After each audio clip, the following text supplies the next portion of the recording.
Welcome to the Funny 'Cause It's True podcast. I'm your host, Kevin McGeehan. The show is recorded live every other Tuesday at 10 p.m. at the Second City Hollywood in Los Angeles, California. Storytellers are either predetermined or chosen randomly on the night of the show to tell a true story based on different themes, and this podcast is a mixed bag of some of my favorites. The theme of this episode is surprise, 3 stories of the unexpected. Kyle McGrath witnesses a man pop a misguided and expensive question. Sam Fierstein has his world turned completely upside down. And I tell the story of a guy I like to call Boner Move. But let's not dawdle. First up, Kyle McGrath.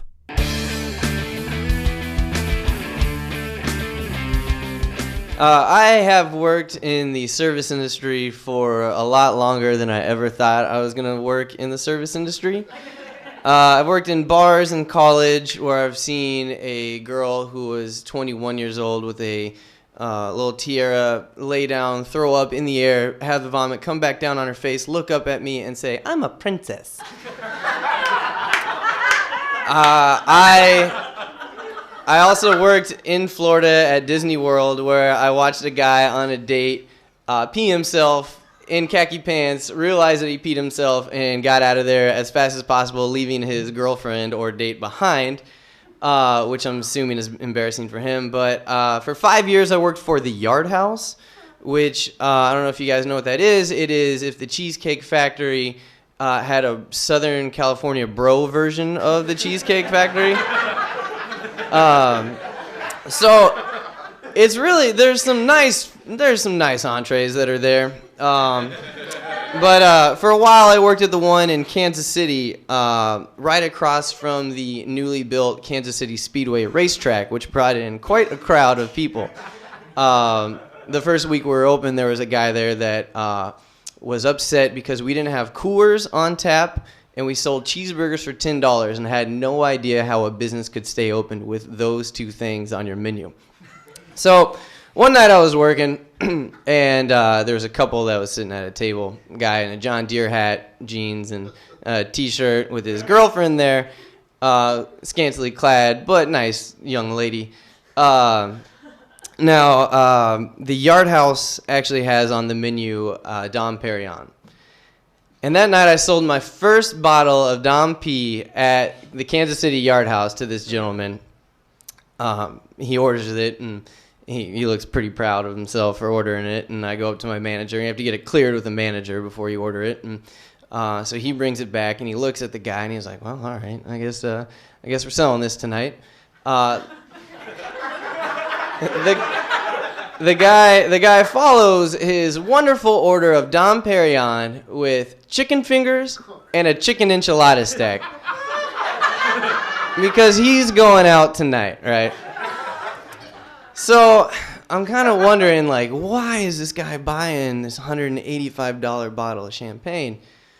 Tonight's the night that he decided he is going to propose to his girlfriend at the Yard House in a strip mall across from the Kansas Speedway. So if you've ever seen any kind of proposal happen in public, it makes quite a scene. He gets down on one knee while his girlfriend sits in my booth and pops the question. And all these people around him, pretty much this half of the restaurant stops and stares, and they're watching. And unfortunately, it does not work out for him. His girlfriend is offended, stands up, walks out, and leaves. And he's sitting there by himself. And the worst timing was that I had to stick by Yard House service standards, which are after a minute or one bite of the food being dropped at the table, you have to go back and check on the table. So the story is not embarrassing for me, but for this poor gentleman, because I see his world just crushed. And my question to him is, did the chicken fingers come out okay? At that point in time, he looks at me, and every 90s sitcom closing line of "check please" like popped in my brain of every scene of those. And I just look at him, and I go, "I'll go box these up. If you want to finish that bottle, it's okay." And that's the end of his heartbreaking story. Next up, Sam Fierstein. Her name is Genevieve, and the first time I ever saw her, I was 20 years old. I'm at a party. She was on the other side. She was talking to this other guy, and I just stormed right up, and I patted the guy on the shoulder and started talking to her because, I had to. She was breathtaking. She had this like creamy white gold skin and hazel eyes and this beautiful smile, and within 6 months we were living together. Because, I was 20, and that's what happens when you're that young, and we were in love, and it was burning, and, it was a first for both of us, because it was like I'd never met anybody like her before. She was an artist, and her paintings had won awards, and she'd traveled with her art, and she made her own clothes, and she was teaching herself French, and she was a gourmet cook, like, name it, like, she was amazing. And, and we were like, this was it. Like, we were convinced, like, we're done. Like, I found her. And we talked like it too. I wanted us to get married at the beach, and she knew about this all glass chapel on the North Coast that was on a bluff and it looked over the ocean. And I'm like, that's perfect. And her mom loved me and had said, well, you guys get grandma's china, which was, we lived on futons, but it was really important that we had like our china all worked out. Like, this was like a big deal. And we were like, oh, good, we got our china. We don't have a table, but we've got our china.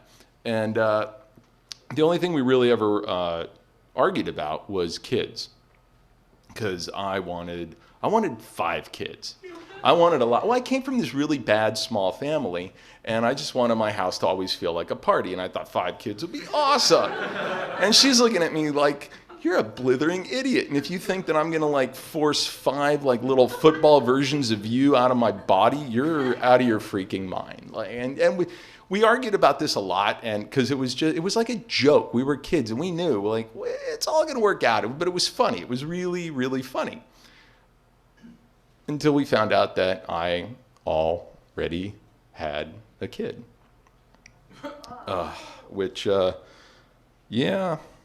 It stopped being funny really quick. Whenever anybody finds out they have a kid, it's a really dramatic event. And but when you press play on your answering machine and you hear, my sister just had the baby, I'm coming for you, you're going to take responsibility. Followed by a weeping girl who's babbling something you can't really make out very well, but she's presumably the mother, then followed again by another message from the brother who rattles off your address and enough private information about you that it's like it's not a wrong number. And and I'm standing there and I'm just like, it's a joke. It's a joke. It's a joke. It's got to be a joke. It better be a joke. And I called all my friends, and nobody knew what I was talking about. So I called back my 3 worst offenders, Rusty, Andrew, and Scott, because I knew one of them was behind this. It had to be a joke. And I hammered them. And both Rusty and Andrew just swore to me up and down. They're like, we do not know what this is. And then I finally got Scott on the phone, and I begged him, I just pled with him, tell me this is a joke. And he said, I'm sorry, man, but I swear to you, I promise, I don't know anything about this. So it's not a joke. Like, I've got a kid. I've got a kid. I'm a father. And Genevieve is standing behind me with her arms crossed, wondering just how had I managed to become a father 10 months into our relationship. Yeah. Well, yes, we'd been dating for 10 months. But we'd only been together for 8. And technically, I hadn't cheated. Technically. Like 9 months to the day earlier, I'd come home from work on a Saturday and found Bernadette sitting on my couch with my roommate, Paul. Bernadette was a girl I'd been dating previous to Genevieve, and It's also, this is just coincidentally how I found out that my roommate, who I'd known since first grade, once I started dating Genevieve, had been going through my phone book when I was at work, calling girls I used to date and trying to sleep with them, which is good effort on his part. And when Bernadette got the phone call, she was like, well, she came over because she'd wanted to know what had happened to me because I'd just disappeared. And that same night happened to be my boss's Halloween party. And right before Genevieve and I were supposed to leave for it, I called Genevieve, said I'm on my way, and she goes, I can't go. I'm still too sick and hungover she'd gone to Santa Barbara the night before for Halloween, and she couldn't go. And I was livid because our costumes were like this matching goofy stuff that you do, and it was like, I lost it. And Bernadette had left her phone number sitting on my pillow with a little lipstick kiss. And I called her, and I went and made the biggest mistake of my life. And, I'd never been in love before. I'd never been with anybody before, and it was all new territory. And I just hated myself for it. And I knew I could never tell Genevieve. And the only thing, it didn't make it okay, but the only things I had going for me that I tried to reconcile it with myself was the fact that we hadn't committed, and we hadn't slept together yet. And I just told myself, this makes it passable. But you try explaining that to a girl who loves you in depths and ways that she can't articulate, a girl that you live with, a girl whose virginity you took. And it was like watching somebody die. She just folded in on herself. She just it was like I'd kicked her in the gut. She let out this big breath, and her hands went into these little fists, and she was like mumbling, and I couldn't make out what she was saying. And when she finally looked up, she said, I'm leaving. And she did. And she went downstairs to this girl, Pam, Scott's girlfriend. Pam lived in our building. It's actually how we found the apartment. And she spent the night with Pam. And I just spent the night sick to death, worried. I just destroyed the greatest thing that ever happened to me, and now I had a kid, and I didn't know how I was going to pay for diapers and school and insurance and everything else. And then it hit me. It was like, oh my God, Bernadette. And so I looked for her phone number, and I couldn't find it. So I called my old roommate Paul, and he's like, I got her phone number out of your phone book. So I just had to spend the night writhing, smoking myself sick, waiting for the brother to call. And sometime around dawn, Genevieve came back, and we're just sitting there staring at each other in that horrible, horrible silence.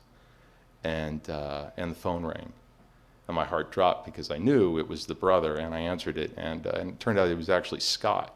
And he goes, dude, I just spoke to Pam. What happened? What is this? She says you guys are breaking up and Genevieve's moving out. What's going on? I said, dude, I told you. I have a kid and she's breaking up with me and my whole life is ripping apart. And he goes, it's a joke, man. It was just a joke. It was a joke. It was a joke. You got me. Yeah. Even funnier? Even funnier. Genevieve knew it was a joke. Scott had called her and told her what he was doing.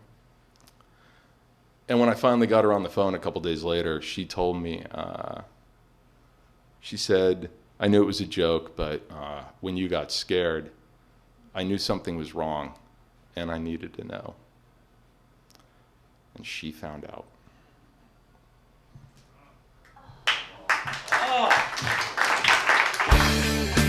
And finally, me, Kevin McGeehan. The other day, I watched a DVD that I have never been able to watch in the 6 years that I have had it in my possession because it was too gut-wrenching, too emotional for me. Here's basically what happened. Back in 2006, my mother was diagnosed as terminal and given 6 months to a year left to live, and she asked me to come home and take care of her, at which point I said yes, that I would.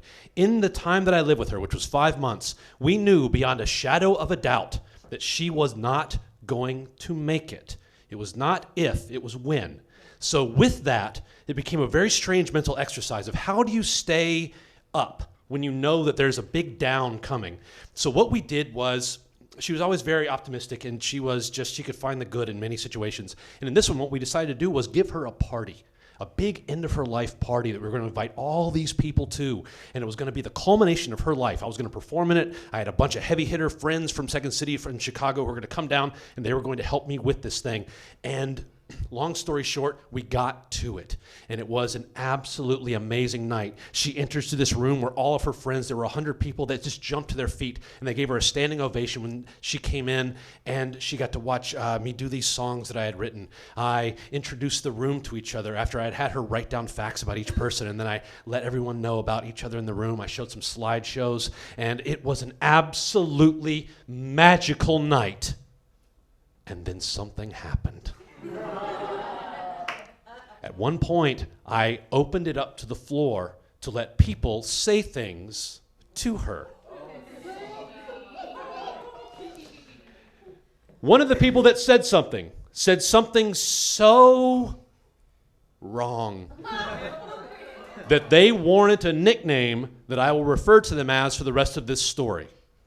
So Boner Move grabs the microphone. And Boner Move and I used to know each other in high school. We were friends in high school, and we were always funny together. We were kind of the nerds that would say things in the background. We were John Cusack in 16 Candles, like those weirdos. And so then, now we're adults, and he is at this party as well, and he grabs the microphone, and he says, Patty, my mother's name, Kevin and I were in drama together. We did many different shows together, and Kevin was fantastic in these shows. He always soared in these shows. These are his words, not mine. Kevin was fantastic in these shows, and but I think the truth should be told now, that Patty would come up to me after shows and say, Kevin was good, but Boner Move, you were great. And it got a huge laugh, a tremendous laugh in the room. So much so that he rode the wave of that laugh and was able to repeat the line again. Kevin was good, but Boner Move, you were great. And now what he should have done at this point was quit. But he decided to take it one step farther because, like I said, we were funny together in high school, and I think he just got like crack addicted to this laugh. And he wanted more, so he chose this route.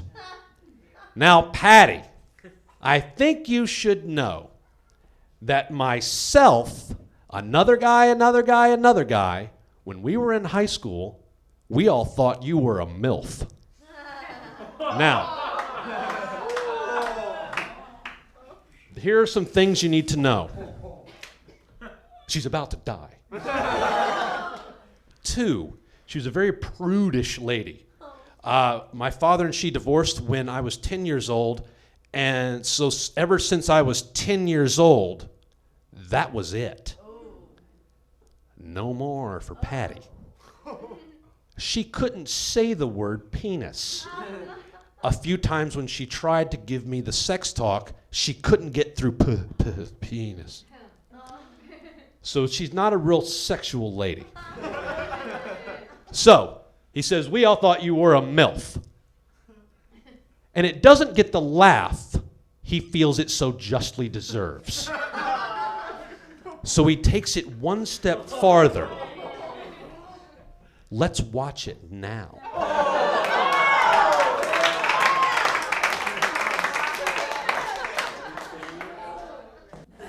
That your mother is a MILF. Okay, and it's not just me. And these names aren't going to mean anything to the rest of you, but I need to let you know now, and Patty needs to know. Milton, Fred, and Sean agreed with me. Kevin's mother is a MILF, and we didn't have the heart to tell Kevin. But the truth is, and please, if you have children, cover your ears. Patty, teenage boys wanted to fuck you. Now, please, I know that's creepier than the twin story, but that is the truth. And Patty, you need to know that, okay? You do. And I do. Kevin, I'm sorry. Okay, let me continue. British office uncomfortable.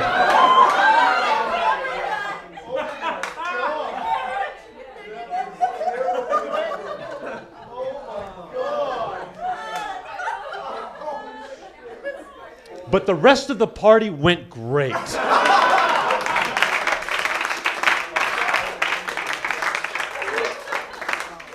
And it was a beautiful event, and it was a thing that my mother and I shared, and it was fantastic. And then 8 days later, as I was holding her hand, she passed away. And she was able to pass away with the knowledge that she was beloved. And that when she needed help, a lot of people came out to help her. And she also knew beyond a shadow of a doubt, at one point in her life, teenage boys wanted to fuck her.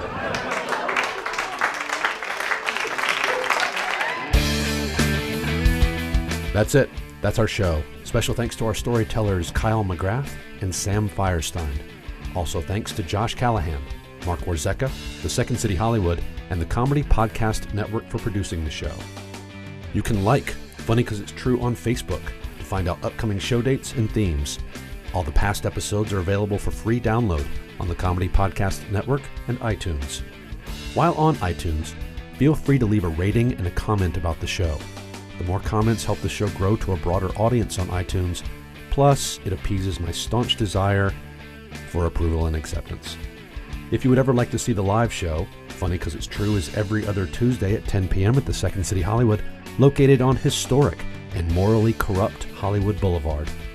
So come out, put your name in contention, and maybe you'll get chosen to tell a true story on stage, and from there, get chosen to be on the podcast. My name is Kevin McGeehan. Thanks for listening.